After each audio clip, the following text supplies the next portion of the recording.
আজকের প্রথম টপিক অর্থায়নের নীতিসমূহের মধ্যে পারস্পরিক ব্যাখ্যা। শিক্ষার্থী বন্ধুরা, স্ক্রিনে তোমরা তিনটা নীতি দেখতে পাচ্ছ: ঝুঁকি মুনাফা নীতি, তারল্য ও মুনাফা নীতি, পোর্টফোলিও বৈচিত্র্যায়ন নীতি। এবং এই তিনটা নীতি কি সেটা কিন্তু আজকে আমি পড়াবো না, কারণ I have already explained about these three principles in the previous lecture. গত লেকচারে এই তিনটা নীতি সম্পর্কে আমরা ডিটেলস জেনেছি। আজকে আমরা দেখব এই নীতিগুলোর ভিতরে ইন্টারনাল রিলেশন মানে পারস্পরিক সম্পর্ক কিরকম।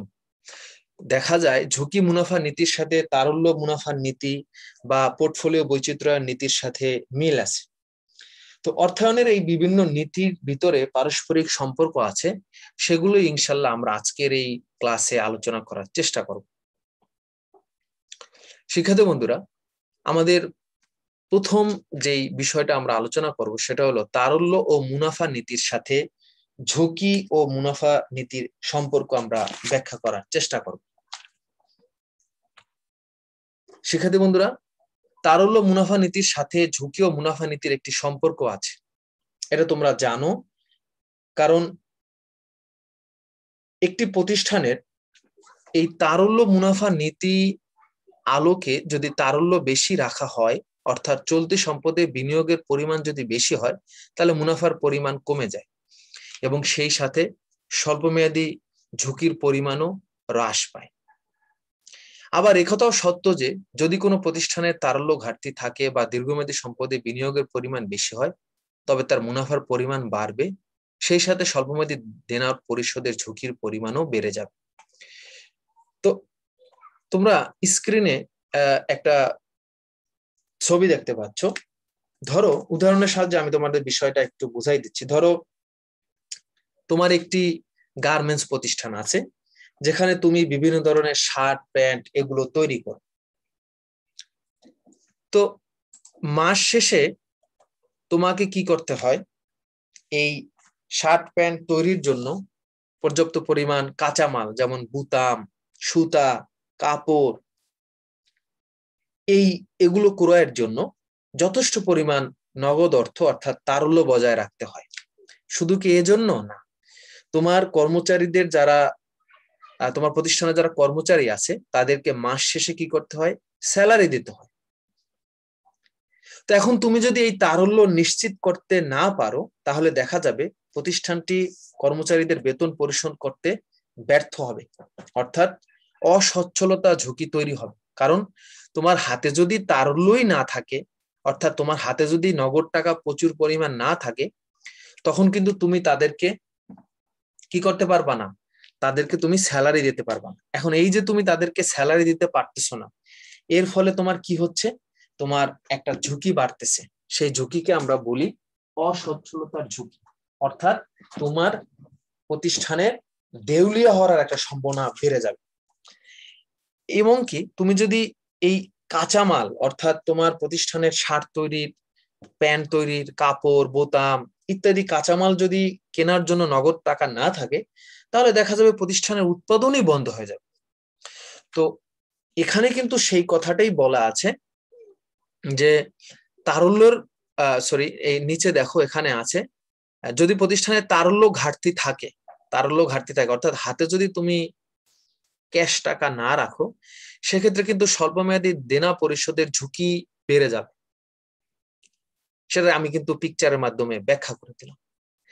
আবার বিপরীত অবস্থাও কিন্তু হতে পারে, অর্থাৎ তুমি যদি প্রতিষ্ঠানে তারল্যের পরিমাণ বেশি রাখো, অর্থাৎ তোমার প্রতিষ্ঠানে যদি নগদ টাকা বেশি রাখো, সেক্ষেত্রে কিন্তু তুমি বিনিয়োগ করতে পারবে না, কারণ তোমার একটা বড় অংশ ক্যাশ তুমি হাতে রাখতেছো। তো বিনিয়োগ না করার কারণে মুনাফা কমে যাবে, কিন্তু একই সাথে তোমার ঝুঁকিটাও কমে যাবে। কেন? কারণ হলো তুমি কর্মচারীদের তখন বেতন দিতে পারবে, ব্যাংক ঋণের সুদ পরিশোধ করতে পারবে, কারণ তোমার হাতে তারল্য আছে এবং ঝুঁকিটাও হ্রাস পাইছে। তার মানে তারল্য মুনাফার নীতির সাথে ঝুঁকি এবং মুনাফার নীতির কি একটা সম্পর্ক আছে। তাই যে কোনো ধরনের আর্থিক সিদ্ধান্ত প্রণয়নের পূর্বে অবশ্যই এই তারল্য মুনাফা নীতি এবং ঝুঁকি মুনাফার নীতি দুটার ভিতরে সমন্বয় করতে হবে। আগে আমরা শিখেছিলাম তারল্য মুনাফার ভিতরে সমন্বয় বা ঝুঁকি ও মুনাফার ভিতরে সমন্বয়। এখন যেহেতু আমরা দেখলাম যে তারল্য মুনাফা নীতির সাথে ঝুঁকি মুনাফা নীতির সম্পর্ক আছে, তাই দুইটার ভিতরে সমন্বয় করতে হবে। দুই নীতিকেই মাথায় রেখে তোমাকে আগাতে হবে, না হলে কিন্তু তুমি বিপদে পড়ে যাবে। শিক্ষার্থী বন্ধুরা, এখন আমরা দেখব বৈচিত্র্যায়ন নীতির সাথে ঝুঁকি ও মুনাফা নীতির সম্পর্ক। তোমাদেরকে আমি হয়তো বিগত ক্লাসে আলোচনা করেছি যে বৈচিত্র্যায়ন নীতি কি সেটা তোমরা জানো, এই সম্পর্কে আমরা বিগত ক্লাসে আলোচনা করছি, এবং ঝুঁকি মুনাফা নীতি কি এটাও আমরা জানি। ঝুঁকি ব্যবস্থাপনার একটি গুরুত্বপূর্ণ নীতি হচ্ছে বৈচিত্র্যায়ন নীতি। কারণ আমরা একটা প্রভাব জানি, একটা বাক্য জানি, don't put all your eggs in a single basket. এই কথাটি কিন্তু বৈচিত্র্য নীতির সাথে পরিপূর্ণভাবে সম্পর্কযুক্ত। অর্থাৎ তোমার ব্যবসায়ের মোট মূলধন বিনিয়োগের সব টাকা যদি একটি নির্দিষ্ট খাতে লক হয়ে যায়, তাহলে কিন্তু ঝুঁকির পরিমাণ বেড়ে যাবে।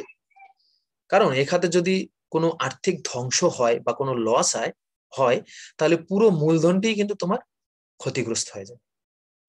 আবার এই কথাও সত্য, যদি এই খাতটি যদি লাভের মুখ দেখে, তবে মুনাফার পরিমাণও অনেক হবে। তো আমি বিষয়টা একটা পিকচারের মাধ্যমে বুঝাই দিচ্ছি।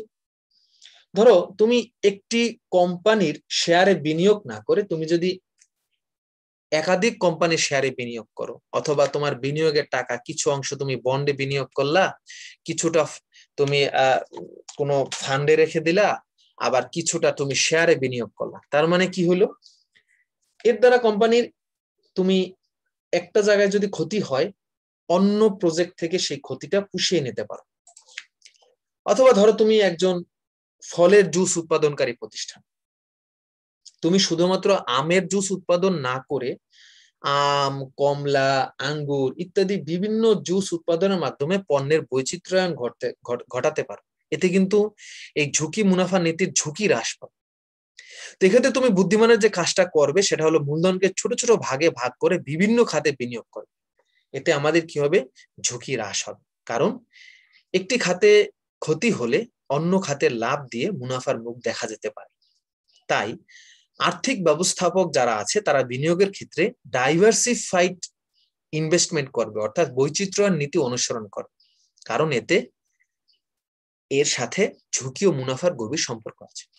তাহলে আমরা বুঝতে পারলাম শিক্ষার্থী বন্ধুরা যে বৈচিত্র্যায়ন নীতির মাধ্যমে ঝুঁকি মুনাফার নীতির একটা সম্পর্ক আছে। তুমি যদি একটা জায়গায় বিনিয়োগ করো, অর্থাৎ বৈচিত্র্যায়ন নীতিটি তুমি যদি অনুসরণ না করো, সেক্ষেত্রে তোমার ঝুঁকি বাড়বে, মুনাফাও কমবে। আর তুমি যদি বৈচিত্র্য নীতি অনুসরণ করে একাধিক জায়গায় বিনিয়োগ করো, সেক্ষেত্রে তোমার ঝুঁকি হ্রাস পাবে, আবার মুনাফা হওয়ার সম্ভাবনাও বাড়বে। সেক্ষেত্রে বন্ধুরা, এখন আমরা দেখব অর্থায়নের উপরে এর যে নীতিগুলো আছে, এই নীতিগুলোর প্রভাব কি। সেক্ষেত্রে বন্ধুরা, আমরা জানি যে অর্থায়নের যে তিনটা নীতি, এই তিনটা নীতির সাথে অর্থায়নের যে কাজ আছে, যেমন তহবিল সংগ্রহ কাজ, মূলধন বাজেটিং সিদ্ধান্তের কাজ, স্বল্পমেয়াদী সম্পদ ব্যবস্থাপনার কাজ এবং তহবিল বন্টন। তো এই যে চারটা কাজ, অর্থায়নের যে ফাংশন গুলো, এই ফাংশনের উপরে অর্থায়নের এই নীতির একটা কি আছে, এফেক্ট আছে, একটা কি বলবো, একটা প্রভাব আছে। তো অর্থায়নের উপরে এই নীতিসমূহের যে প্রভাব আছে সেগুলোই আমরা দেখব। আর্থিক ব্যবস্থাপক আর্থিক সিদ্ধান্ত গ্রহণের সময় অর্থায়নের নীতিমালা অনুসরণ করে। এক্ষেত্রে আর্থিক সিদ্ধান্ত বলতে মূলধন কাঠামোর যে সিদ্ধান্তগুলো, যেমন মূলধন বাজেটিক সিদ্ধান্ত, স্বল্পমেয়াদী সম্পদ ব্যবস্থাপনার সিদ্ধান্ত, তহবিল বন্টন সিদ্ধান্ত, এই কাজগুলোকে বোঝায়। তো অর্থায়ন বা আর্থিক সিদ্ধান্ত এই নীতির উপরে নীতির দ্বারা প্রভাবিত হয়। সেই বিষয়গুলি ইনশাল্লাহ এখন আমরা দেখবো। শিক্ষার্থী বন্ধুরা, তোমরা ভালো করে খেয়াল করো। শিক্ষার্থী বন্ধুরা, তোমরা দেখতে পাচ্ছ প্রজেক্ট হিলসা বাংলাদেশের সবচেয়ে বড় রেস্টুরেন্ট, তাই না? বাংলাদেশের সবচেয়ে বড় রেস্টুরেন্ট হলো এই প্রজেক্ট হিলসা। তো এই সব রেস্টুরেন্ট বা এই সব প্রজেক্ট দেওয়ার আগে চিন্তা করতে হয় এখান থেকে আমার কতটুকু রিওয়ার্ড আসবে, মানে আমার প্রফিট কতটুকু আসবে, এবং একই সাথে এখানে আমার কতটুকু রিস্ক আছে, অর্থাৎ আমার কতটুকু ঝুঁকি আছে, এই বিষয়গুলো কিন্তু বিবেচনা করতে হয়। অর্থাৎ প্রকল্প নির্বাচনের ক্ষেত্রে ঝুঁকি ও মুনাফার নীতির প্রভাব আছে। কোনো প্রকল্পে বিনিয়োগের ক্ষেত্রে আমরা ঝুঁকি ও মুনাফা নীতির প্রভাব বিশ্লেষণ করে প্রকল্প নির্বাচন করি। অর্থাৎ ওই প্রকল্পে কতটুকু ঝুঁকি থাকতে পারে বা ওই প্রকল্পে কতটুকু রিওয়ার্ড মানে রিটার্ন মুনাফা আমরা পাবো, সেই বিষয়গুলো কিন্তু আমরা ভেবে চিনতে তারপর আমরা আগাই। যদি আমাদের কাছে অনেকগুলো প্রকল্প থাকে, তবে যে প্রকল্পের মুনাফার হার মূলধন ব্যয় অপেক্ষা বেশি সেই প্রকল্প নির্বাচন করি। আর যদি কোনো প্রকল্পের মুনাফার হার তার মূলধন ব্যয় অপেক্ষা কম হয়, তবে সেই প্রকল্প আমরা বর্জন করি। কারণ মূলধন ব্যয় মুনাফার হার অপেক্ষা বেশি হলে সে প্রকল্প থেকে কোনো লাভই অর্জন করা যাবে না। তাই প্রকল্প নির্বাচনের ক্ষেত্রে ঝুঁকি মুনাফার নীতির প্রভাব আছে। তো এটা আমরা বুঝতে পারলাম যে কোনো একটা প্রজেক্ট করার ক্ষেত্রে অবশ্যই সেই প্রকল্পের ভবিষ্যৎ কতটুকু মুনাফা হবে বা সেই প্রকল্প থেকে কতটুকু আমাদের রিওয়ার্ড হবে, মুনাফা হবে, সেই বিষয়টা আমাদেরকে ভেবে চিনতে পরে আমাদের প্রকল্প নির্বাচন করতে হবে। কারণ প্রকল্প থেকে লাভের বিষয়টা কিন্তু অনিশ্চিত, তুমি ধরতে পারো। প্রজেক্ট হিলসা তোমরা জানো যে এটা নিয়ে অনেক সমালোচনা হয়েছে। তার মানে তারা যেরকম এক্সপেক্টেড রিটার্ন আশা করেছিল সেরকম এক্সপেক্টেড রিটার্ন নাও হতে পারে। তো এই বিষয়গুলো মাথায় রেখেই কিন্তু তোমার প্রকল্প নির্বাচন করতে হবে। তার মানে প্রকল্প নির্বাচনের ক্ষেত্রে ঝুঁকি ও মুনাফা নীতির একটা প্রভাব আছে। চলতি সম্পদ ব্যবস্থাপনায় তারল্য ও মুনাফা নীতির প্রভাব। শিক্ষার্থী বন্ধুরা, আমরা জানি যে অধিক তারল্য রাখার কারণে আমাদের কিন্তু কম মুনাফা হবে, আবার কম তারল্য রাখলে আমাদের বেশি মুনাফা হবে। বিষয়টা হলো, তুমি যদি হাতে বেশি পরিমাণ ক্যাশ রাখো স্বল্পমেয়াদী দায় দেনা পরিশোধ করার জন্য, অর্থাৎ অসচ্ছলতার ঝুঁকি এড়ানোর জন্য, সেক্ষেত্রে তুমি বেশি পরিমাণ টাকা ইনভেস্ট করতে পারবা, তোমার মুনাফাও বেশি হবে। অন দা অ্যানাদার কেস, অন্য ক্ষেত্রে তুমি যদি টাকা কম রাখো সেক্ষেত্রে, সরি আমি আগেরটা একটু মনে হয় ভুল বলেছি, তোমার হাতে যদি বেশি পরিমাণ টাকা রাখো সেক্ষেত্রে তুমি বিনিয়োগ করতে পারবে কম, কারণ বেশি টাকা তোমার হাতে আছে, সেক্ষেত্রে তোমার মুনাফা কম হবে। আর যদি তুমি হাতে বেশি টাকা রাখো, অর্থাৎ স্বল্পমেয়াদী দায় দেনা পরিশোধ করতে চাও বা অসচ্ছলতার ঝুঁকি এড়াতে চাও, সেক্ষেত্রে মানে এড়াতে না চাও, সেক্ষেত্রে তোমার কম পরিমাণ তারল্য রাখলেই হবে। অর্থাৎ তুমি চাচ্ছ যে আমার স্বল্পমেয়াদী দায় দেনা পরিশোধ করার দরকার নাই, আমার অসচ্ছলতার ঝুঁকি হবে না, তুমি রিস্ক নিচ্ছ, সেক্ষেত্রে তোমার টাকা বেশি বিনিয়োগ করতে পারবা, বেশি মুনাফা হবে। তার মানে তারল্য এবং মুনাফা এই দুটার ভিতরে বিপরীত সম্পর্ক, নেগেটিভ সম্পর্ক, ঋণাত্মক সম্পর্ক বিদ্যমান। তো আমরা জানি যে কোনো প্রতিষ্ঠানে যদি তারল্যের পরিমাণ বেশি হয়, অর্থাৎ আমরা যদি চলতি সম্পদে বিনিয়োগ বেশি করে, এই যে দেখো চলতি সম্পদ, আমরা যদি চলতি সম্পদে বেশি বিনিয়োগ করি, অর্থাৎ আমরা যদি বেশি পরিমাণ ক্যাশ আমাদের হাতে রাখি বা ব্যাংকে আমরা বেশি পরিমাণ ক্যাশ রাখি, আমরা যদি বিভিন্ন শেয়ার বা ইসে যদি আমরা বেশি বিনিয়োগ করে রাখি, অর্থাৎ মূল কথা হলো ক্যাশে যদি আমরা বেশি টাকা রাখি, এখানে যে বিষয়টা আমাদের জরুরি সেটা হলো যদি আমরা ক্যাশে বেশি পরিমাণ টাকা রাখি, আমরা যদি বেশি পরিমাণ টাকা আমাদের ক্যাশে রাখি, অর্থাৎ হাতে যদি আমরা বেশি পরিমাণ টাকা রাখি, সেক্ষেত্রে কি হবে, সেক্ষেত্রে কিন্তু আমরা বিনিয়োগ কম করতে পারবো, কারণ আমাদের হাতে বেশি টাকা রাখা হয়েছে। তো বিনিয়োগ কম করার কারণে আমাদের কিন্তু মুনাফা কমে যাবে, সেই সাথে আমাদের চলতি সম্পদ মানে আমাদের ক্যাশ বেশি রাখার কারণে আমরা স্বল্পমেয়াদী দায় দেনা পরিশোধ করতে পারবো, অর্থাৎ আমাদের ঝুঁকির পরিমাণ হ্রাস পাবে। আবার বিপরীত ঘটনা যদি ঘটে, আমরা যদি দীর্ঘমেয়াদী সম্পদে বেশি বিনিয়োগ করি, অর্থাৎ আমরা হাতে টাকা না রেখে বেশি বিল্ডিং তৈরি করি, বেশি যন্ত্রপাতি কিনি, ইকুইপমেন্ট কিনি, গাড়ি কিনি, অফিসের জন্য সরঞ্জাম কিনি, আসবাবপত্র কিনি, অর্থাৎ ফিক্সড অ্যাসেটে আমরা যদি বেশি পরিমাণ বিনিয়োগ করি, সেক্ষেত্রে আমাদের কিন্তু মুনাফা ঠিকই বাড়বে। শেয়ার কিনতে পারি, শেয়ারে বিনিয়োগ করলাম, এই সমস্ত স্থায়ী সম্পদে বিনিয়োগ করা মানে তোমার কিন্তু মুনাফা বাড়বে, কারণ সেগুলো ব্যবহার করে। কিন্তু একই সাথে স্বল্পমেয়াদী দায় পরিশোধের ঝুঁকি বাড়বে, প্রতিষ্ঠানটি দেউলিয়া হওয়ার সম্ভাবনা হতে পারে। তাই চলতি সম্পদ ব্যবস্থাপনার ক্ষেত্রে তারল্য মুনাফা নীতির প্রভাব রয়েছে।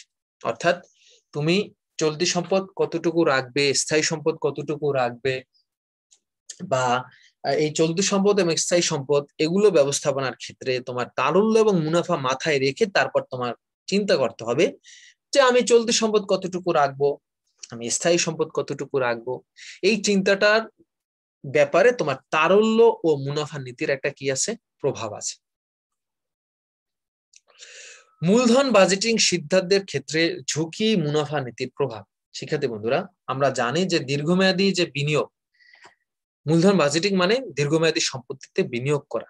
যেমন তুমি প্রতিষ্ঠানের গাড়ি কিনতে পারো, অফিস সরঞ্জাম, বিল্ডিং নির্মাণ, জমি ক্রয়, আসবাবপত্র ক্রয়। এই যে ফিক্সড অ্যাসেট বা এই যে লং টার্ম অ্যাসেটে তুমি যে ইনভেস্ট করবা, এই ইনভেস্টমেন্ট ডিসিশনকে আমরা বলি মূলধন বাজেটিং সিদ্ধান্ত। তো এই ক্ষেত্রে আমাদের ঝুঁকি মুনাফা নীতির একটা প্রভাব আছে। শিক্ষার্থী বন্ধুরা, ভবিষ্যৎ কিন্তু অনিশ্চিত আমরা জানি, তাই দীর্ঘমেয়াদী প্রকল্পে বিনিয়োগ সিদ্ধান্তের ক্ষেত্রে ওই প্রকল্পের ভবিষ্যৎ অনিশ্চয়তা, যেখান থেকে ঝুঁকি উদ্ভব ঘটে, এই ঝুঁকি এবং সেখান থেকে তুমি কতটুকু মুনাফা পাবে, অর্থাৎ এই প্রকল্প থেকে তোমার ভবিষ্যতে কস্ট এবং প্রফিট এই দুইটার ভিতরে তোমাকে একটু অ্যানালাইজ করতে হবে। অর্থাৎ কোনো প্রকল্পের মূলধন ব্যয়, কস্ট মানে মূলধন ব্যয়, এগুলো কেনার জন্য হয়তো তোমার কোথাও থেকে ঋণ করা লাগছে, সেই ঋণের সুদ দেওয়া লাগতেছে, বা এগুলো কেনার জন্য তোমাকে শেয়ার ইস্যু করা লাগছে, শেয়ার হোল্ডারদের লভ্যাংশ দেওয়া লাগছে। তো মূলধন সংগ্রহের যে ন্যূনতম আয়ের হার বা বিনিয়োগ থেকে ন্যূনতম আয়ের হার বা মূলধন সংগ্রহের যে ব্যয়, যেটাকে আমরা মূলধন ব্যয়, কস্ট অফ ক্যাপিটাল বলি, এই মূলধন ব্যয় এবং তোমার এই প্রকল্প বা এই সম্পদ থেকে তোমার মুনাফার হার, এই দুইটাকে তোমাকে কি করতে হবে, অ্যানালাইজ করতে হবে। ঠিক আছে? অর্থাৎ মূলধন বাজেটিং সিদ্ধান্তের ক্ষেত্রে আমরা যখনই মূলধন বাজেটিং সিদ্ধান্ত নেওয়ার চিন্তা ভাবনা করব, এই মূলধন বাজেটিং সিদ্ধান্তের ক্ষেত্রে প্রকল্পের ঝুঁকি ও মুনাফা, অর্থাৎ প্রকল্পের মূলধন ব্যয় এবং প্রকল্পের মুনাফার হার, এই দুইটাকে আমাকে তুলনা করতে হবে। যদি প্রকল্পের মুনাফার হার আমাদের ন্যূনতম প্রয়োজনীয় আয়ের হার, মানে মূলধন ব্যয় থেকে যদি মুনাফার হার বেশি হয়, তাহলে কিন্তু আমরা প্রকল্পটা গ্রহণ করতে পারি। ঠিক আছে? তখন কিন্তু আমরা প্রকল্পটা কি করতে পারি শিক্ষার্থী বন্ধুরা, গ্রহণ করতে পারি। কিন্তু বিপরীত ঘটনা যদি ঘটে, আমরা দেখি বিপরীত ঘটনাটা কিরকম ঘটতে পারে। যদি আমাদের মূলধন ব্যয় প্রকল্পের মুনাফার হারের চেয়ে বেশি হয়ে যায়, তখন কিন্তু আমাদের এইটা আর আমরা গ্রহণ করব না, তখন আমাদের ঝুঁকি বেড়ে যাবে। অর্থাৎ প্রত্যাশিত মুনাফার চেয়ে আমাদের মূলধন ব্যয় বেশি হয়ে যাচ্ছে, তখন কিন্তু এই প্রতিষ্ঠানের ঝুঁকি বাড়বে। আর ঝুঁকি যত বাড়বে, ওই প্রতিষ্ঠানের বা ওই প্রকল্প থেকে আমাদের মুনাফার হার তত বেশি হওয়ার সম্ভাবনা থাকে, ঠিক আছে, বাট আমাদের মুনাফার হারের চেয়ে যদি আমাদের মূলধন ব্যয় বেশি হয়, তখন কিন্তু ওই প্রকল্পটি আমরা বর্জন করি। তো এই বিষয়টা আমি একটা উদাহরণ দিয়ে বুঝাই। ধরো তোমার ফার্মাসিউটিক্যালস কোম্পানি, তোমার স্কয়ার ফার্মা নামের একটা কোম্পানি আছে। তো এখানে দুইটা প্রকল্প, প্রকল্প ক, প্রকল্প খ। প্রকল্প ক থেকে তোমার মুনাফা হইতেছে 15%, আর প্রকল্প খ থেকে তোমার এক্সপেক্টেড রিটার্ন বা তোমার রিওয়ার্ড বা বলো রেট অফ রিটার্ন, মুনাফা হওয়ার সম্ভাবনা 25%। এখন তুমি যে এই দুইটা প্রকল্পে বিনিয়োগ করবা, সেই বিনিয়োগ থেকে তোমার ন্যূনতম মুনাফার হার হতে পারে, তুমি যে বিনিয়োগটা করতেছো, এই যে মুনাফা হচ্ছে, মুনাফা তো অবশ্যই বিনিয়োগ থেকে হয়। তো এই বিনিয়োগের টাকাটা তুমি কি করছো, ঋণ করে সংগ্রহ করছো। তো যাদেরকে যেখান থেকে তুমি ঋণ করছো, ধরো ব্যাংক থেকে তুমি ঋণ করছো, সেখানে তোমাকে অবশ্যই ঋণের সুদ দিতে হবে। তো এই সুদের হার হলো 20%। তুমি ক প্রকল্পে বিনিয়োগ করো, খ প্রকল্পে বিনিয়োগ করো, মূলধন ব্যয় সেম, কারণ তোমাকে তো ঋণটা করা লাগছে। তো এই অবস্থায় তুমি কি করবা? এই অবস্থায় তুমি অবশ্যই প্রথম প্রকল্পটা বর্জন করবা। আমাদের প্রথম প্রকল্পটা কি করতে হবে শিক্ষার্থী বন্ধুরা, বর্জন করতে হবে। এইটা আমাদের কি করতে হবে, বর্জন করতে হবে। এটা আমাদের কি করতে হবে, বর্জন করতে হবে। এটা আমাদের কেন বর্জন করতে হবে? কারণ এক্ষেত্রে আমাদের শিক্ষার্থী বন্ধুরা খেয়াল করো, আমাদের মূলধন ব্যয়ের চেয়ে আমাদের মুনাফার হার কম। অর্থাৎ আমরা যে মূলধন সংগ্রহ করেছিলাম ব্যাংক থেকে ঋণ করে, সেখানে আমাদের ঋণের সুদ দেওয়া লাগতেছে 20%, কিন্তু আমরা ওই প্রকল্পে ইনভেস্ট করে আমরা আমাদের রিটার্ন হতেছে 15%। তার মানে আমাদের ন্যূনতম আয়ের হার যেটা হওয়ার দরকার ছিল, অর্থাৎ মূলধন ব্যয়টা উঠানোর দরকার ছিল, সেটা উঠাতে পারতেছি না। এই কারণে আমরা এই প্রকল্পটা কি করব শিক্ষার্থী বন্ধুরা, বর্জন করব। তো অন্যদিকে আমরা যদি খ প্রকল্পটা দেখি, খ প্রকল্পটা আমরা গ্রহণ করব। কেন খ প্রকল্পটা আমরা গ্রহণ করব শিক্ষার্থী বন্ধুরা? কারণ হলো, আমরা যদি খ প্রকল্পের দিকে তাকাই, তাহলেই বুঝতে পারবো যে কেন আমরা খ প্রকল্প গ্রহণ করব। খ প্রকল্পে আমাদের মুনাফার হার হলো 25%। আর খ প্রকল্পে আমাদের মুনাফার হার 25%, আর আমাদের তো জানি যে আমরা যে ব্যাংক থেকে ঋণ করছি ঋণের সুদের হার অর্থাৎ ন্যূনতম মুনাফার হার বা মূলধন ব্যয় 20%। তো এইখান থেকে আমাদের যতটুকু ব্যয় হচ্ছে মূলধন ব্যয়, কস্ট অফ ক্যাপিটাল, ন্যূনতম মুনাফার হার যেটা আমাদের দরকারি, তার চেয়ে আমাদের এই প্রকল্পে বিনিয়োগ থেকে আমরা মুনাফার হারটা বেশি হয়েছে। এই কারণে আমরা প্রথম প্রকল্পটি গ্রহণ করব, কারণ এই প্রকল্পের মুনাফা হতে ব্যাংকের ঋণের সুদ পরিশোধ করা প্রথম প্রকল্পটি আমরা গ্রহণ করব না, কারণ বর্জন করব। আর দ্বিতীয় প্রকল্পটা যদি আমরা গ্রহণ করি অর্থাৎ খ প্রকল্প গ্রহণ করি, তাহলে এই প্রকল্পের মুনাফার হার হতে আমরা ব্যাংকের ঋণ পরিশোধ করতে পারবো। আর ক প্রকল্প গ্রহণ করব না, কারণ এখানে আমাদের দেউলিয়াত্ব ঝুঁকি মানে ঋণ পরিশোধ করা, ঋণের সুদ পরিশোধ করার অক্ষমতা বেড়ে যাবে। তার মানে আমরা বলতে পারি মূলধন বাজেটিং সিদ্ধান্তের ক্ষেত্রে ঝুঁকি মুনাফার নীতির একটা কি আছে, ভালো প্রভাব আছে। অর্থাৎ তুমি যখনই মূলধন বাজেটিং সিদ্ধান্ত নিতে যাবে, সেক্ষেত্রে তোমার ওই প্রকল্পের ঝুঁকি কতটুকু, মুনাফা কতটুকু, এই বিষয়গুলো অ্যানালাইজ করে দেন তুমি ওই প্রকল্পে বিনিয়োগ করবে। শিক্ষার্থী বন্ধুরা, এখন আমরা দেখব তহবিল সংগ্রহের ক্ষেত্রে বৈচিত্র্যায়ন নীতি এবং ঝুঁকি মুনাফার নীতির প্রভাব। শিক্ষার্থী বন্ধুরা, তোমরা জানো যে ফিনান্সের অন্যতম কাজ হলো তহবিল সংগ্রহ করা। আমরা যদি তহবিল সংগ্রহই করতে না পারি, সেক্ষেত্রে কিন্তু তোমার বিনিয়োগ করাটা মুশকিল হয়ে যাবে। তো এই জন্য আমাদের যে কাজটা করতে হবে শিক্ষার্থী বন্ধুরা, তহবিল সংগ্রহের ক্ষেত্রে আমাদের অনেকগুলো উৎস নির্বাচন করতে হবে। অর্থাৎ একাধিক উৎস থেকে আমরা তহবিল সংগ্রহ করি, এক উৎস থেকে তহবিল সংগ্রহ না করে একাধিক উৎস থেকে তহবিল সংগ্রহ করি। তহবিল সংগ্রহের ক্ষেত্রে বৈচিত্র্যের নীতি এবং ঝুঁকি মুনাফা নীতির প্রভাব আছে। প্রথমে আমরা দেখব তহবিল সংগ্রহের ক্ষেত্রে বৈচিত্র্যায়ন নীতির প্রভাব, এবং পরের স্লাইডে আমরা দেখব ঝুঁকি মুনাফা নীতির প্রভাব। ধরো একটি প্রতিষ্ঠান তহবিল সংগ্রহের ক্ষেত্রে যদি বৈচিত্র্যায়ন নীতি অনুসরণ করে, সেক্ষেত্রে একটি উৎসের পরিবর্তে একাধিক উৎস হতে তহবিল সংগ্রহ করাকে প্রাধান্য দেওয়া। যেমন একটা ফার্মাসিউটিক্যালস কোম্পানি, তুমি মূলধন সংগ্রহের ক্ষেত্রে শুধুমাত্র শেয়ার মূলধনের উপর নির্ভর না করে তুমি বন্ড ইস্যুর মাধ্যমে মূলধন সংগ্রহ করলা, তুমি মিউচুয়াল ফান্ড থেকেও মূলধন সংগ্রহ করলা, অথবা তোমার লোন নেওয়া দরকার, তুমি শুধুমাত্র ব্যাংক থেকে লোন না নিয়ে একই সাথে কিছু ব্যাংক থেকে লোন নিলা, কিছু বীমা কোম্পানি ইন্স্যুরেন্স থেকে লোন নিলা, কিছু অন্য আরেকটা নামের অন্য আরেকটা ব্যাংক থেকে লোন নিলা, কিছু তুমি লিজিং কোম্পানি থেকে লোন নিলা। অর্থাৎ তুমি একাধিক কোম্পানি থেকে লোন নিলে এবং লোনটা বিভিন্ন মেয়াদে নিলা। অর্থাৎ ব্যাংক থেকে স্বল্প মেয়াদী লোন নিলা, ইন্স্যুরেন্স কোম্পানি থেকে মধ্যমেয়াদী লোন নিলা, লিজিং কোম্পানি থেকে তুমি দীর্ঘমেয়াদী লোন নিলা। তার মানে এখানে তুমি ডাইভার্সিফাইড সোর্স নক করেছো তোমার ফান্ড রেইজ করার জন্য। অর্থাৎ তহবিল সংগ্রহের ক্ষেত্রে তুমি বিভিন্ন উৎস নক করেছো, একই সাথে বিভিন্ন মেয়াদও তুমি নক করেছো। অর্থাৎ তোমার এখানে ডিউরেশন মিক্স হয়েছে, মেয়াদ মিশ্রণ হয়েছে। শুধুমাত্র স্বল্প মেয়াদী বা শুধুমাত্র দীর্ঘমেয়াদী উৎস থেকেই তুমি ঋণটা সংগ্রহ করলে না। এর ফলে কি হবে, বিভিন্ন মেয়াদে ঋণ গ্রহণ করার ফলে একই সময়ে বিশাল অঙ্কের পাওনাদার দাবি তোমার পূরণ করতে হবে না, এই দায়বদ্ধতা তোমার নাই। ধরো ঘটনার যদি এরকম হয় যে তুমি বিভিন্ন উৎস থেকে ঋণটা সংগ্রহ করছো, কিন্তু সব দীর্ঘমেয়াদী ঋণ সংগ্রহ করছো, সব তুমি দীর্ঘমেয়াদী ঋণ সংগ্রহ করছো। দীর্ঘমেয়াদী ঋণ মানে তুমি 5 থেকে 7 বছরের জন্য লোন নিয়েছো, এবং এই 7 বছর বা 5 বছর পর তুমি একই সাথে আসল টাকা পরিশোধ করো। ধরো তুমি 50 কোটি টাকা লোন নিয়েছো, তাহলে 5 থেকে 7 বছর পর বা 7 বছর বা 5 বছর পর একই সাথে, যেহেতু দীর্ঘমেয়াদী লোন, এই 7 বছর পর একই সাথে তোমার 50 কোটি টাকা লোন পরিশোধের একটা দায়বদ্ধতা তৈরি হবে এবং একটা বার্ডেন তৈরি হবে। সেটা তোমার জন্য কিন্তু সমস্যা এবং তুমি দেউলিয়া হয়ে যেতে। কিন্তু তুমি এখানে কি করছো, এখান থেকে স্বল্পমেয়াদী লোন নিয়েছো, এটা মধ্যমেয়াদী লোন নিয়েছো, লিজিং কোম্পানি থেকে আবার দীর্ঘমেয়াদী লোন নিয়েছো। তার ফলে কি হলো, মেয়াদ মিশ্রণ হয়েছে। বিভিন্ন মেয়াদে ঋণ গ্রহণ করার কারণে একই সময় বিশাল অঙ্কের পাওনাদার দাবি পূরণ করতে হবে না, বরং ভিন্ন ভিন্ন সময় কিছু কিছু করে পাওনাদারদের দাবি পরিশোধ করার সুযোগ হবে, যা প্রতিষ্ঠানের জন্য অনেক সহজ।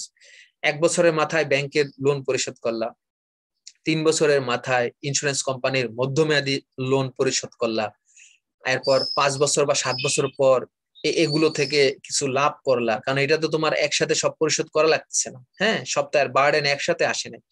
আর শেষে গিয়ে তুমি লিজিং কোম্পানির দীর্ঘমেয়াদী লোন পরিশোধ করলে। আবার তুমি অনেকগুলো সোর্স থেকে মূলধন সংগ্রহ করলা, কারণ ব্যাংক কিন্তু একসাথে তোমাকে এই 50 কোটি টাকা নাও দিতে পারে। তো কিছু নিলা ব্যাংক থেকে, তহবিলটা সংগ্রহ করলা, কিছু ইন্স্যুরেন্স কোম্পানি থেকে সংগ্রহ করলা, কিছু লিজিং কোম্পানি থেকে সংগ্রহ করলা। আর পরিশোধের ক্ষেত্রে কিন্তু তোমাকে সবাইকে একসাথে পরিশোধ করতে হবে। কোনো কারণে ব্যাংক তুমি যদি পরিশোধ না করতে পারো, তুমি কিন্তু দেউলিয়া হতে পারতেছো না, বা দেউলিয়া হওয়ার সম্ভাবনা নাই, কারণ তুমি এগুলো তো তোমার এখনো কন্টিনিউ আছে। তো এই জন্য একজন দক্ষ আর্থিক ব্যবস্থাপক কি করে?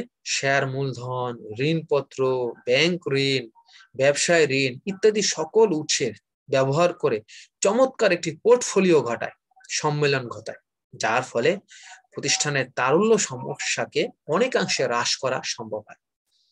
তাহলে আশা করি এটা বুঝতে পারছো শিক্ষার্থী বন্ধুরা, তহবিল সংগ্রহের ক্ষেত্রে বৈচিত্র্য নীতির প্রভাব আছে। এখন আমরা দেখব তহবিল সংগ্রহের ক্ষেত্রে ঝুঁকি মুনাফার নীতির প্রভাব।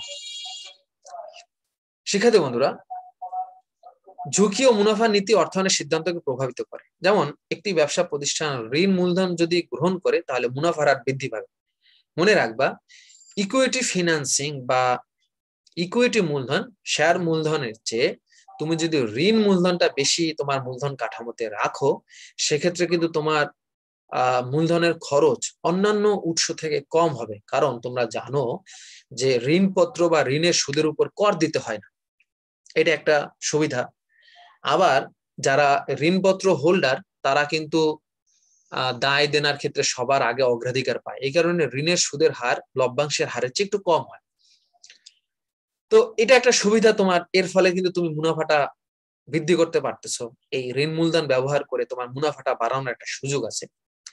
কিন্তু তুমি যদি অধিক পরিমাণ ঋণ মূলধন তুমি সংগ্রহ মানে তোমার মূলধন কাঠামোতে রাখো, তাহলে কিন্তু ঋণের সুদ আসল পরিশোধ করার ব্যর্থতা বৃদ্ধি পায়। ঠিক আছে, এক্ষেত্রে আবার কিন্তু ঝুঁকি বাড়বে। অর্থাৎ বেশি পরিমাণ তুমি যদি আবার মূলধন কাঠামোতে তুমি যদি এই ঋণটা রাখো, সেক্ষেত্রে কিন্তু তোমার এই ঋণ পরিশোধের একটা ঝুঁকি বৃদ্ধি পেতে পারে। তো এটা আমাদের মাথায় রাখতে হবে শিক্ষার্থী বন্ধুরা।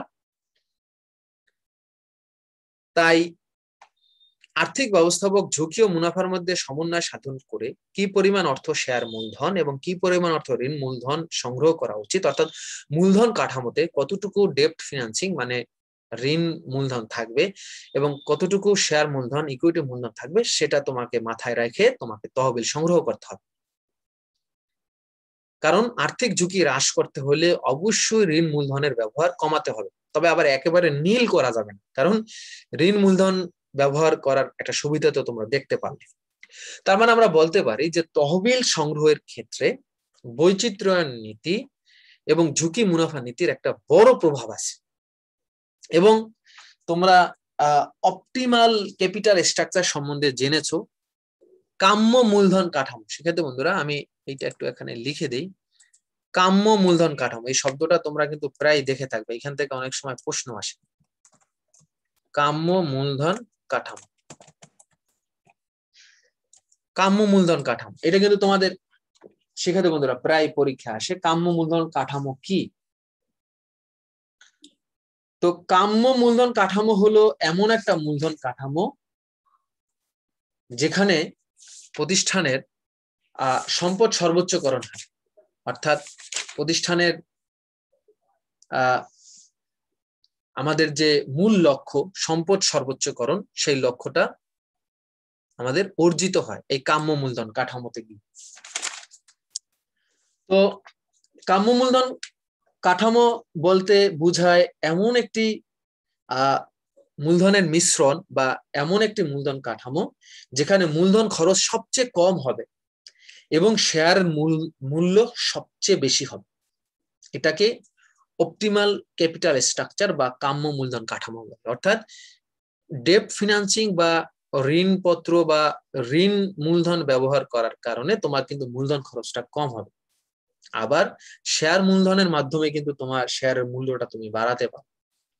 তার মানে মূলধন কাঠামোটা তখনই কাম্য মূলধন হবে যখন মূলধন খরচ কম হবে এবং প্রতিষ্ঠানের সম্পদ সর্বোচ্চকরণ অর্থাৎ শেয়ারের মূল্য বৃদ্ধি পাবে, এটাকে কাম্য মূলধন কাঠামো। তো এই তহবিল সংগ্রহের ক্ষেত্রে ঝুঁকি মুনাফার নীতির প্রভাব আছে, অর্থাৎ কাম্য মূলধনের কাঠামো গঠনের ক্ষেত্রে ঝুঁকি মুনাফার নীতির একটা প্রভাব আছে। তো আশা করি এটা তোমরা বুঝতে পারছো। চলো আমরা দেখি পরে লভ্যাংশ বন্টনের ক্ষেত্রে ঝুঁকি ও মুনাফার নীতির প্রভাব। শিক্ষার্থী বন্ধুরা, তোমরা জানো যে আমাদের প্রতিষ্ঠানের মুনাফার যে অংশটা আমাদের হয়, তো আর্থিক ব্যবস্থাপক মুনাফার একটা অংশ কি করে, শেয়ার হোল্ডারদের মাঝে লভ্যাংশ হিসাবে বন্টন করে। একটা অংশ ঋণদাতাদের ঋণের সুদ হিসাবে পরিশোধ করে, একটা অংশ সরকারকে ট্যাক্স হিসাবে প্রদান করে। এখন কোন প্রতিষ্ঠানের মুনাফার একটি অংশ যদি শেয়ার মালিকদের মধ্যে, এটা লভ্যাংশ বলে। এখন লভ্যাংশ বন্টনের ক্ষেত্রে কতগুলো বিষয় ভাবার প্রয়োজন আছে। যদি প্রতিষ্ঠানের হাতে এমন কোনো প্রকল্প থাকে যে প্রকল্পে বিনিয়োগ করলে মুনাফার পরিমাণ অধিক বাড়বে, যে তুমি একটা প্রজেক্ট পাইলা, যে প্রজেক্টে তোমাকে নতুন করে বিনিয়োগ করতে হবে, এখন মুনাফা তুমি সংরক্ষণ করে রাখলে অর্থাৎ লভ্যাংশ দিলে না, তুমি শেয়ার হোল্ডারদেরকে বললে যে আপনাদেরকে আমরা এই বছর লভ্যাংশ দিব না, আমাদের সামনে এমন একটি প্রকল্প আসছে যেখানে বিনিয়োগ করলে আমাদের মুনাফা বাড়বে, তার মানে মুনাফাটা সংরক্ষণ করলে। বা বললা যে এই বছর আপনাদেরকে আমরা লভ্যাংশ অল্প পরিমাণ প্রদান করব, তো এই অবস্থায় আমরা অবশ্যই তাদেরকে লভ্যাংশ প্রদান কম করে বা লভ্যাংশ প্রদান না করে বিনিয়োগ করব, কারণ এতে করে ভবিষ্যতে প্রতিষ্ঠানের মুনাফা বাড়বে এবং তখন শেয়ার মালিকরাও লাভবান হবে এবং শেয়ারের বাজার মূল্য বৃদ্ধি পাবে।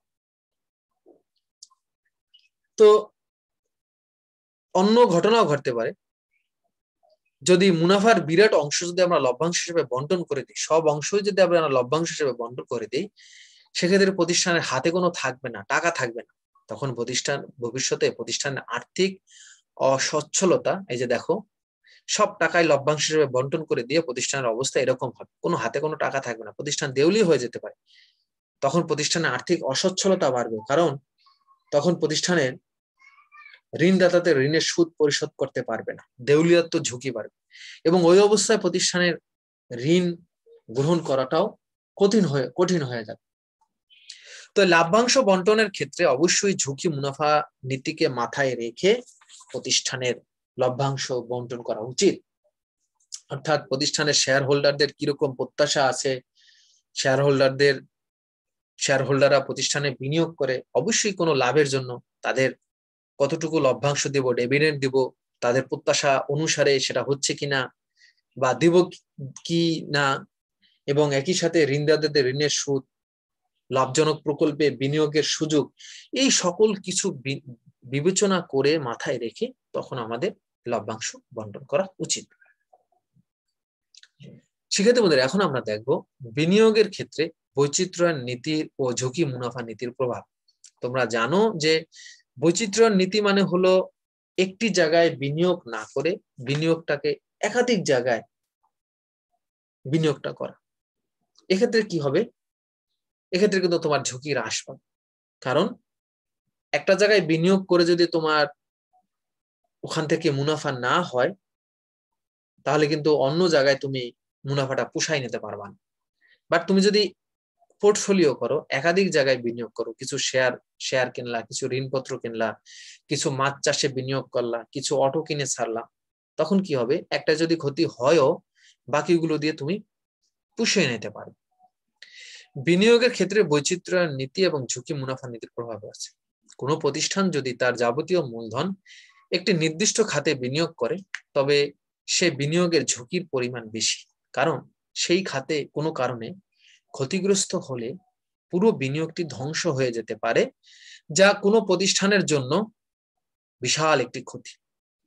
এই জন্যই বিনিয়োগের ক্ষেত্রে বৈচিত্র্যায়ন নীতি অনুসরণ করতে হবে, অর্থাৎ মোট বিনিয়োগের টাকাকে মানে মোট মূলধনকে ছোট ছোট ভাগে ভাগ করে বিভিন্ন খাতে বিনিয়োগ করতে হবে।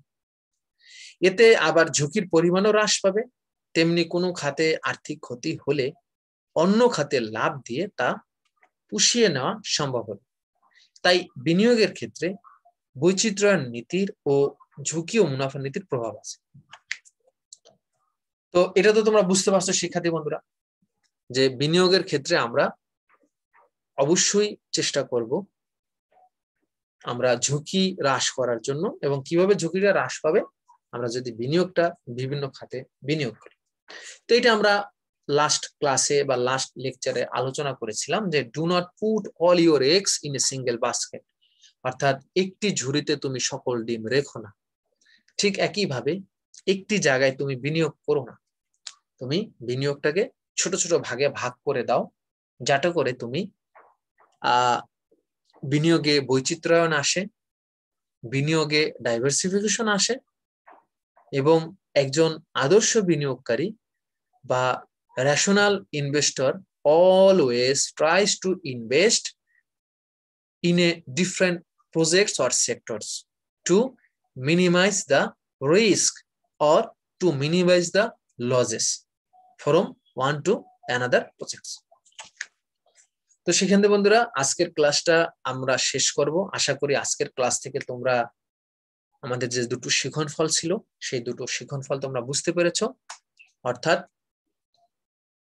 অর্থায়নের নীতি সময়ের ভিতরে পারস্পরিক সম্পর্ক এবং অর্থায়নের কাজের উপরে বা অর্থায়নের উপরে এই নীতি সময়ের প্রভাব আমি আলোচনা করার চেষ্টা করছি। তো এখান থেকে প্রায় কিন্তু পরীক্ষায় প্রশ্ন আসে শিক্ষার্থী বন্ধুরা, তোমরা এটা নেক্সট ক্লাসে আমি এগুলো আলোচনা করব। 6 নম্বর ক্লাসে হয়তো আলোচনা করব, একটা পরিসংখ্যান নিয়ে আসব বোর্ড কোশ্চেনের, অর্থাৎ বিগত বছরের কোশ্চেন গুলো কোন কোন টপিকের উপর এসেছে একটা স্ট্যাটিস্টিক্স যদি তোমাদের সামনে নিয়ে আসতে পারি তাহলে তোমাদের জন্য মোটামুটি সুবিধা হবে এবং তোমরা ওইভাবে সিদ্ধান্ত নিয়ে আগাতে পারবে। তাহলে শিক্ষার্থী বন্ধুরা আজকে বিদায় নিচ্ছি, তোমরা সবাই ভালো থেকো, নিরাপদে থাকো। মনে রাখবে পরিশ্রম কখনোই পরিশ্রমীকে বিনা পারিশ্রমিকে বিদায় দেয়নি, আর তুমি হেরে যাওয়ার কখনো চেষ্টা করবে না। মনে রাখবে হেরে গেলে তো তোমাকে আর খুঁজে পাওয়া যাবে না। আর কখনোই রাগ বা রাগত হয়ে কোনো সিদ্ধান্ত নেবে না। মনে রাখবে রেগে গেলে তো তুমি হেরে গেলে না, হারিয়ে গেলে। সবার সুস্বাস্থ্য কামনা করছি। আসসালামু আলাইকুম ওয়া রাহমাতুল্লাহ।